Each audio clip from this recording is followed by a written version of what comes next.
రాజగోపాల్ రెడ్డి గారు. అధ్యక్ష అక్కడ లేదా హరీష్ రావు గారు కరియన్ సిఆర్ గారికి ఇచ్చిండ్రు. అక్కడ మెయిన్ స్పీకర్ కాదు అధ్యక్ష. నేను పదే ఎందుకు అడుగుతున్నా అంటే నన్ను తర్వాత నేనే నెక్స్ట్ స్పీకర్ని, కానీ నేను గతంలో చెప్పినా మళ్ళీ చెప్తున్నా మళ్ళొకసారి.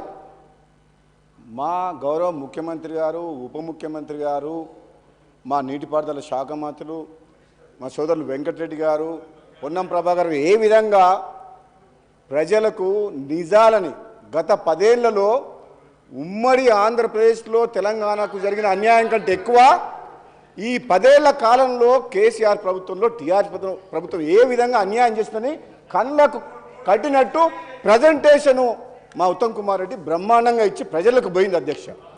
ఇప్పటికి కూడా వాళ్ళు చేసిన తప్పుల్ని ఒప్పుకొని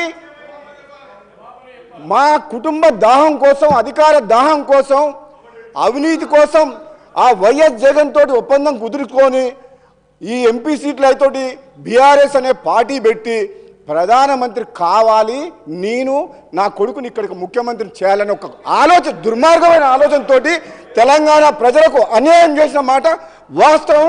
ఈరోజు మా గౌరవ మంత్రివర్యులు మీకు క్లియర్గా చెప్పిండ్రు, మీకు దురాలోచన పుట్టింది, అధికారం పర్మనెంట్ మాదే, ఇంకెవరు రారు.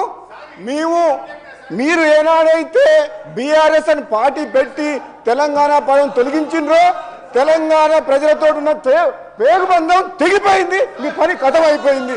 ఎందుకు అధ్యక్ష ఏం మాటలది? నోటికొచ్చినట్టు అబద్ధాలు ఆడుతున్నారు. నల్లగొండ జిల్లా గురించి పోరు సభ చేస్తారని వస్తున్నాడు. నల్లగొండ జిల్లాకు పోరు సభని ఈరోజు సభ పెట్టిండ్రు.